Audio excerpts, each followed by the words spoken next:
എല്ലാ പ്രിയപ്പെട്ടവർക്കും നമസ്കാരം.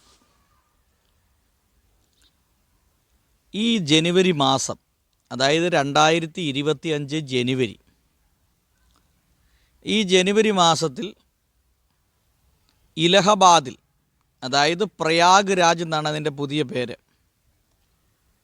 ഞാൻ ഈ താമസിക്കുന്ന സ്ഥലത്തുനിന്ന് ഏതാണ്ട് 140 കിലോമീറ്റർ ദൂരമാണുള്ളത് ഈ പ്രയാഗ് രാജിലേക്ക്.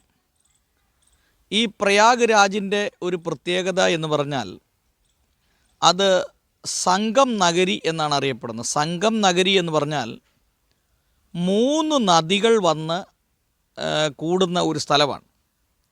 അതായത് ഒരു സൈഡിൽ ഗംഗ, മറു സൈഡിൽ യമുന. പിന്നെ ഈ ഗംഗയുടെയും യമുനയുടെയും നദി വന്ന് സംഗമിക്കുന്ന സ്ഥലത്ത് അതിൻ്റെ ഭൂമിക്കടിയിലൂടെ സരസ്വതി നദി ഒഴുകുന്നു എന്നാണ് വിശ്വാസം. അങ്ങനെ ഗംഗ, യമുന, സരസ്വതി ഈ 3 നദികൾ വന്ന് ചേരുന്ന സ്ഥലത്തിനാണ് സംഗം നഗരി എന്നറിയപ്പെടുന്നത്, സംഗം സ്ഥാൻ. ഞാൻ ഈ ഇലഹബാദിൽ, അതായത് പ്രയാഗ് രാജിൽ പോയിട്ടുണ്ട്, ഈ സംഗം നഗരിയിൽ പോയിട്ടുണ്ട്. അതിൽ ഈ ഗംഗയും യമുനയും സരസ്വതിയും വന്ന് ചേരുന്ന ആ പർട്ടിക്കുലർ പോയിൻറ്റിൽ അവിടെയാണ് ആളുകൾ വന്ന് ഈ സ്നാനം ചെയ്യുന്നത്. അപ്പോൾ ഈ വർഷം 2025 ജനുവരി 14 മുതൽ ഇവിടെ കുംഭമേള നടക്കുകയാണ്. മഹാകുംഭമേള എന്നാണ് പറയപ്പെടുന്നത്. 6 വർഷം കൂടുമ്പോൾ അധ കുംഭമേള എന്ന് പറഞ്ഞൊരു സംഭവമുണ്ട്. എന്നാൽ 12 വർഷത്തിലൊരിക്കലാണ് മഹാകുംഭമേള നടക്കുന്നത്. അപ്പോൾ ഈ കുംഭമേളയ്ക്ക് വേണ്ടിയിട്ട് ഗവൺമെൻറ് ഏതാണ്ട് 1400 കോടിയോളം രൂപ മാറ്റിവെച്ചിട്ടുണ്ട്. അപ്പോൾ ഈ 14 മുതൽ ഈ ഇന്ത്യയുടെ വിവിധ ഭാഗത്ത് താമസിക്കുന്ന സന്യാസിമാർ, ശങ്കരാചാര്യർ ഉൾപ്പെടെയുള്ള, എന്ന് പറഞ്ഞാൽ ഇപ്പോഴത്തെ ശങ്കരാചാര്യർ ഉൾപ്പെടെയുള്ള സന്യാസിമാരെത്തുകയും എത്ര ബാബാമാരുണ്ടോ അതുപോലെ മഹന്ത് സന്യാസി മാരൊക്കെ, ഇവിടെ ഞങ്ങളുടെ തൊട്ടടുത്തായിട്ട് ഒരു അടകടാനന്ദ് ബാബയുണ്ട്, അടകടാനന്ദ് ബാബ. അപ്പം അദ്ദേഹമൊക്കെ വലിയ പ്രസിദ്ധനായ ബാബയാണ് അടകടാനന്ദ് ബാബ. അപ്പോൾ ഇങ്ങനെ ലോകത്തിൻ്റെ നാനാഭാഗങ്ങളിലുള്ള, പ്രത്യേകിച്ച് ഇന്ത്യയിൽ ഉള്ള സന്യാസിമാരെല്ലാം വന്ന് ഈ ദിവസങ്ങളിൽ ഗംഗാ നദിയിൽ സ്നാനമേൽക്കുന്ന ദിവസങ്ങളാണ്. അതായത് ത്രിവേണി, ഈ സംഗം നഗരിയിൽ. അപ്പോൾ ഇന്നലെ ഉത്തർപ്രദേശിൻ്റെ മുഖ്യമന്ത്രി യോഗി ആദിത്യനാഥ് ജി പറയുകയുണ്ടായി, 40 കോടി ആളുകളെയാണ് പ്രതീക്ഷിക്കുന്നത്. ലോകത്തിൽ തന്നെ ഏറ്റവും വലിയ ആത്മീക സംഗമമാണ്. അതായത് 40 കോടി ജനം വരും. അപ്പോൾ അദ്ദേഹം പറഞ്ഞിരിക്കുന്നത് 100 കോടി ജനങ്ങൾക്ക് വേണ്ടിയാണ് ഞങ്ങൾ ഈ പദ്ധതി തയ്യാറാക്കിയിട്ടുള്ളത്. അതോടൊപ്പം അതിൻ്റെ ഏറ്റവും അവസാനത്തെ ദിവസം 6 കോടി ആളുകളാണ് ഒരേ സമയത്ത് ആ ഇതിൽ മുങ്ങി സ്നാനമേൽക്കുന്നത്. അപ്പം ഞാനിത് പറഞ്ഞു വന്നത്, ഇവിടെ ഈ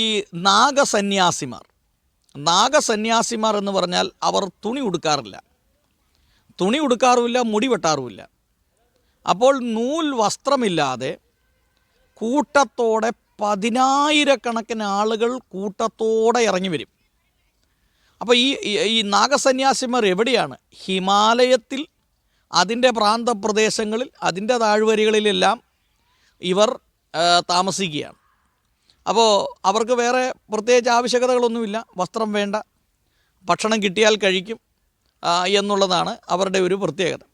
അപ്പോൾ ഒരു തുണി പോലും ഉടുക്കാതെ പൂർണ്ണ നഗ്നരായി അവർ സഞ്ചരിക്കുന്നു. അവർക്ക് നാണമൊന്നുമില്ല. അത് അവരവരുടേതായിട്ടുള്ള ചിന്താഗതികളിലേക്ക് മാറ്റി വച്ചിരിക്കണം.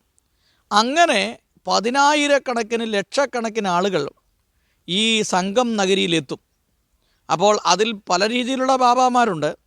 ചില ആളുകൾ തുണി ഉടുക്കാത്തവരുണ്ട്, ചിലർ തുണി ഉടുത്തവരുണ്ട്, ചിലവർ ദേഹം മുഴുവൻ ചാരം പൂശി നടക്കുന്നവരുണ്ട്, ചിലർ ശരീരത്ത് മുഴുവൻ തലയോട്ടി തൂക്കിയിട്ട് നടക്കുന്നവരുണ്ട്. അപ്പം പല രീതിയിലുള്ള വൈകൃതകരമായ രീതിയിലുള്ള ഭാവങ്ങളും പല രീതിയിലുള്ള ഇതിൽ ഏറ്റവും പ്രധാനപ്പെട്ട കാര്യമെന്ന് പറഞ്ഞാൽ, ഇവരിവിടെ വന്നതിന് ശേഷം ഇവരുടെ അഭ്യാസ പ്രകടനങ്ങൾ ആരംഭിക്കും. അപ്പോൾ ഈ അഭ്യാസ പ്രകടനങ്ങളെന്ന് പറഞ്ഞാൽ പല രീതിയിലുള്ള അഭ്യാസ പ്രകടനങ്ങളുണ്ട്. ചില ആളുകൾ ഈ തീക്കകത്ത് കിടക്കും, ചില ആളുകൾ ഒറ്റക്കാലയിൽ നിന്ന് തപസ് ചെയ്യും, ചിലവർ തലയും കുത്തി നിന്നിട്ട് കാല് രണ്ടും മുകളിലോട്ട് പൊക്കി കാലകത്തി വെച്ച് നിൽക്കും, ചില ആളുകൾ മുള്ളിൻ്റെ അകത്ത് കിടക്കും, മുള്ളിൻ്റെ അകത്ത് കിടക്കും, ചില ആളുകൾ ചാരത്തിൻ്റെ അകത്ത് കയറിയിരിക്കും. ഇങ്ങനെ വ്യത്യസ്തമായ രീതിയിലുള്ള ആളുകളാണിവിടെ. അപ്പം തപസ് അനുഷ്ഠിക്കുന്നവരുണ്ട്, ഇങ്ങനെയുള്ള ആളുകളൊക്കെയാണ്. അപ്പോൾ ഇതിനെയൊക്കെ ഗവൺമെൻറ് പ്രോത്സാഹിപ്പിക്കുകയാണ് ശരിക്കും പറഞ്ഞാൽ ചെയ്യുന്നത്. അപ്പോൾ ഇങ്ങനെയുള്ള ഈ സംഗമത്തെ സനാതനധർമ്മം എന്നുള്ള ഒരു രീതിയിൽ, പ്രത്യേകിച്ച് നമുക്കറിയാം ഈ ഉത്തർപ്രദേശിൻ്റെ മുഖ്യമന്ത്രി യോഗി ആദിത്യനാഥ് ഒരു തീവ്ര ഹിന്ദുത്വ സ്വഭാവമുള്ള വ്യക്തിയാണ്. അദ്ദേഹത്തിൻ്റെ വേഷങ്ങളും രൂപങ്ങളും, അദ്ദേഹം തന്നെ ഒരു സാധുവാണ്, ഒരു സന്യാസിയാണ് എന്ന് പറഞ്ഞാൽ അദ്ദേഹം വിവാഹം കഴിച്ചിട്ടില്ല. അദ്ദേഹം ഗോരഖ്പൂരിലെ ഒരു മഠത്തിൻ്റെ, അതായത് ഒരു ഇതിൻ്റെ മഠാധിപതിയാണ്. അപ്പോൾ അങ്ങനെ അദ്ദേഹം തന്നെ ഒരു സന്യാസിയാണ്. അപ്പം സന്യാസിമാർക്ക് ഏറ്റവും കൂടുതൽ പ്രാധാന്യം കൽപ്പിക്കുന്ന ഒരു സംസ്ഥാനമാണ് ഉത്തർപ്രദേശ് എന്ന് പറയുന്നത്, സന്യാസിമാർക്ക്. അതോടൊപ്പം തന്നെ ഇവിടെ ഈ നാഗസന്യാസിമാർക്ക് വലിയ സ്വാഗതമാണ് അരുളിയിരിക്കുന്നത്. അതുകൊണ്ട് ഗവൺമെൻറ് അവർക്ക് വേണ്ടിയിട്ട് ആ സംഗം നഗരിയിലും ആ പ്രദേശങ്ങളിലെല്ലാം ചെറിയ ചെറിയ വീടുകൾ ഉണ്ടാക്കിയിട്ടുണ്ട്, അവർക്ക് താമസിക്കാനും പൂജ ചെയ്യാനും ഒക്കെ. അപ്പോൾ ഏതാണ്ട് 40 കോടി ആളുകളെ പ്രതീക്ഷിക്കുകയാണ്. അപ്പോൾ ഇതൊക്കെ മനുഷ്യൻ്റെ പ്രാചീന കാലത്തെ വിളിച്ചുണർത്തുന്നതായിട്ടുള്ള ചിന്താഗതികൾ.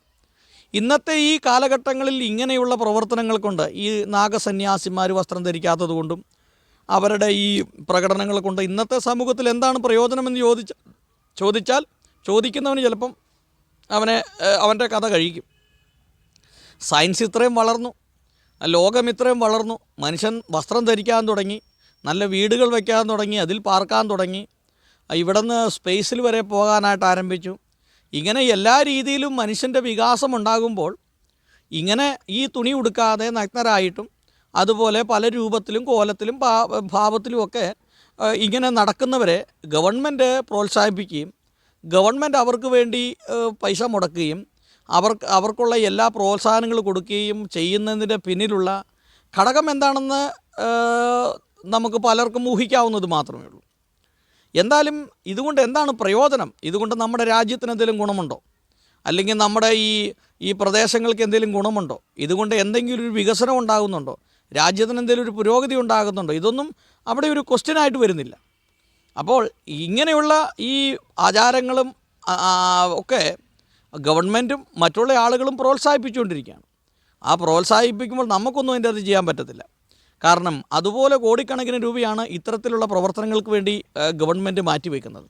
അപ്പോൾ 12 വർഷത്തിലൊരിക്കൽ നടക്കുന്ന ഈ മഹാകുംഭമേള, അത് ഈ വർഷം 2025 ഇവിടെ നടക്കുമ്പോൾ ഇത് ലോകം കണ്ടതിൽ വെച്ച് ഏറ്റവും വലിയ ആത്മീക സംഗമം ആണ് എന്നാണ് അവർ അവകാശപ്പെടുന്നത്. കാരണം 40 കോടി ആളുകൾ പങ്കെടുക്കുകയാണ്.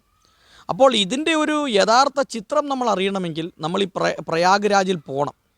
അപ്പോൾ ഇതുപോലെയുള്ള ആളുകൾ ഈ കഴിയുന്നിടത്ത് ഉത്തർപ്രദേശ്, ബീഹാർ പോലെയുള്ള സംസ്ഥാനങ്ങളിൽ നിന്നുള്ള ആളുകൾ അങ്ങോട്ട് പ്രവഹിക്കുകയാണ് ശരിക്കും പറഞ്ഞാൽ ചെയ്യുന്നത്. ഒരിക്കലെങ്കിലും ഈ സംഗം നഗരിയിൽ പോയി അവിടെ ഒന്ന് മുങ്ങിയാൽ അതിൽ നിന്ന് അവർക്കൊരു മോക്ഷം ലഭിക്കും, ഒരു മോക്ഷപ്രാപ്തി ലഭിക്കുമെന്നുള്ള ഒരു വലിയ വിശ്വാസമാണ് അവർ ഇതിനെല്ലാം പിന്തുടർന്നത്. അപ്പോൾ ഞാൻ ഈ സ്ഥലത്ത് പോയിട്ടുണ്ട്, ഞാനവിടെ പോയി കണ്ടിട്ടുണ്ട്, ആളുകളിത് പിന്നെ സ്നാനം ഏൽക്കുന്നത് കണ്ടിട്ടുണ്ട്, ആ പ്രദേശങ്ങളൊക്കെ എനിക്കറിയാം. എന്തായാലും ഈ ദിവസങ്ങളിൽ ഇത് ഭയങ്കരമായിട്ട് ഗവൺമെൻറ് അതിനെ പ്രോത്സാഹിപ്പിക്കുന്നു. ഒരു സൈഡിൽ ക്രൈസ്തവ സമൂഹത്തിന് നേരെ വലിയ ആക്രമണങ്ങൾ നേരിടുമ്പോൾ നമുക്കറിയാം ഏതെല്ലാം മേഖലകളിൽ ആക്രമണങ്ങൾ നേരിടുന്നു. അപ്പോൾ മറു സൈഡിൽ തീവ്ര ഹിന്ദുത്വത്തെ പ്രോത്സാഹിപ്പിക്കാനും അതിൻ്റെ ആചാരാനുഷ്ഠാനങ്ങളെ പ്രോത്സാഹിപ്പിക്കുവാനും ഗവൺമെൻറ് തന്നെ പണം മുടക്കുന്നു എന്നുള്ളതാണ് ഇതിൻ്റെ അകത്ത് മറ്റൊരു കാര്യം. എന്തായാലും ഈ വർഷത്തെ ഈ കുംഭമേള അത് പല കാര്യങ്ങളും യൂട്യൂബിലും അല്ലെങ്കിൽ TV ചാനലൊക്കെ വരുമ്പോൾ നിങ്ങൾ കാണാനായിട്ട് ശ്രമിക്കണം. നമ്മുടെ രാജ്യത്തിൻ്റെ അവസ്ഥ എന്താണ്, നമ്മുടെ ഭാരതം എങ്ങനെയാണ് മുമ്പോട്ട് പോകുന്നത്, എന്തിനെയാണ് ഗവൺമെൻറ് പ്രോത്സാഹിപ്പിക്കുന്നത്, ഇത്തരത്തിലുള്ള പ്രവർത്തനങ്ങൾ കൊണ്ട് നമ്മുടെ രാജ്യത്തിന് എന്തെങ്കിലും പുരോഗതി ഉണ്ടാകുമോ, രാജ്യത്തിന് ഇതിൻ്റെ ഒരു ആവശ്യകതയുണ്ടോ, രാജ്യത്തിന് ഇതുകൊണ്ട് എന്താണ് ഒരു നേട്ടം, എന്താണ് ഒരു പ്രയോജനം എന്നുള്ളതിനെക്കുറിച്ചൊക്കെ ഒരു വലിയ ക്വസ്റ്റ്യൻ മാർക്കാകും എന്ന് മാത്രമേ എനിക്ക് പറയാനായിട്ടുള്ളൂ. എന്തായാലും ഈ ഗവൺമെൻറ് ഇതിനെ നന്നായി പ്രോത്സാഹിപ്പിക്കുന്നു. ആളുകൾ കൂട്ടത്തോടെ ഈ മീറ്റിങ്ങിൽ പോകാനായിട്ട് തയ്യാറാകുന്നു. പത്രപ്രവർത്തകർക്കും മറ്റു ആളുകളൊക്കെ ഇപ്പോൾ അവിടെ ഓൾറെഡി എത്തിക്കഴിഞ്ഞിരിക്കുന്നു.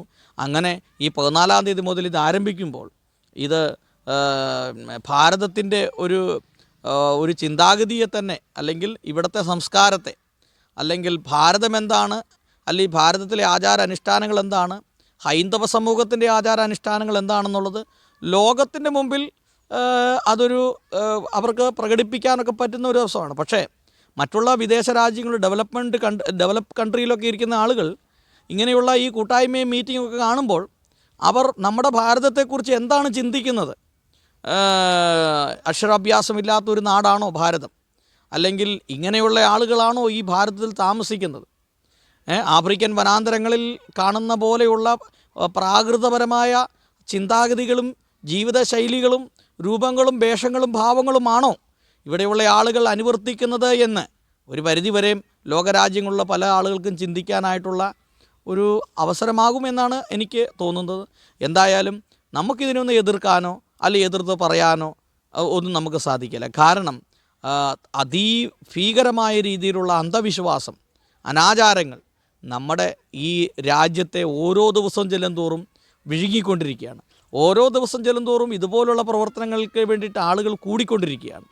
ടെക്നോളജി ഇത്രയും വളർന്നിട്ടും ആത്മീയ രംഗം എപ്പോഴും ഒരു ചൂഷണത്തിൻ്റെ രീതിയിൽ മുമ്പോട്ട് പോകണം. അത് ഏത് ആത്മീയതയാണെങ്കിലും, അത് ക്രിസ്തീയതയാണെങ്കിലും കൊള്ളാം, ഇസ്ലാമിക് ആത്മീയതയായാലും കൊള്ളാം, ഹൈന്ദവ ആത്മീയതയായാലും കൊള്ളാം, ഈ ആത്മീയതയുടെ എല്ലാം പിന്നിൽ ഒരു വലിയ ചൂഷണമുണ്ട് എന്നുള്ളതൊരു സത്യമാണ്. അതുമാത്രമല്ല, വലിയൊരു അന്ധവിശ്വാസത്തിൻ്റെ ഒരു വേലിയേറ്റം തന്നെ ഇതിൻ്റെ അകത്തുണ്ട് എന്നുള്ള ഒരു നഗ്നമായ സത്യം ഇതിൻ്റെ അകത്ത് നമ്മൾ തിരിച്ചറിയേണ്ടിയിരിക്കുന്നു. അപ്പോൾ ഈ കുംഭമേള, 40 കോടി ആളുകൾ വരുന്ന ഈ കുംഭമേള, ഇത് നിങ്ങളൊക്കെ കാണുകയും ഇതിനെക്കുറിച്ച് നിങ്ങൾ വിചിന്തനം ചെയ്യുകയും നമ്മുടെ ഭാരതത്തിൻ്റെ ഈ പ്രസൻറ്റ് കണ്ടീഷനൊക്കെ എന്താണെന്ന് തിരിച്ചറിയാൻ നമുക്കൊരു അവസരം കൂടെയാണ് എന്ന് ഞാൻ ഓർമ്മപ്പെടുത്താൻ ആഗ്രഹിക്കുകയാണ്.